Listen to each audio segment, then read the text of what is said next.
పండగ రోజైనా గుడికి వెళ్దాం అనుకుంటే మా వారితోటి వర్క్ అర్జెంట్ ఉండడంతో సైడ్కి అయితే వెళ్ళిపోయాడు. పోనీ ఈవినింగ్ అయినా వెళ్దాం అనుకుంటే పాపం పొద్దు నుంచి పని చేసి అలసిపోయాడు అనమాట.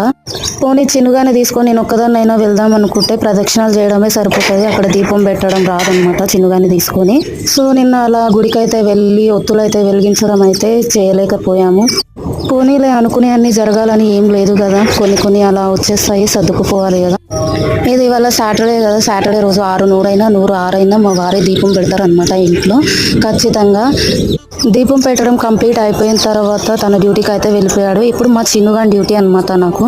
వీడు తినే 3 బుక్కల కోసం 3 చెరువుల నీళ్ళు దాపిస్తాడు. చూసిర్రా ఇల్లంతా బీకే ఎలా చేస్తున్నాడు. ఇంట్లో 5 రకాల పండ్లు తెచ్చిపెట్టిండు, కడిగేసి తినకపోతే ఈవినింగ్ మా వారు వచ్చి నన్ను కడిగేస్తాడు అనమాట. సో మా వారితో అంత కష్టం అవసరమా అని చెప్పేసి నేను మా చిన్నవాడు అయితే ఫ్రూట్స్ ఇలా ముందలు పెట్టుకొని వీటి పని అయితే చేస్తున్నాము. సో వీడియో నచ్చితే లైక్ చేసి సబ్స్క్రైబ్ చేసుకోవడం మర్చిపోకండి. బాయ్.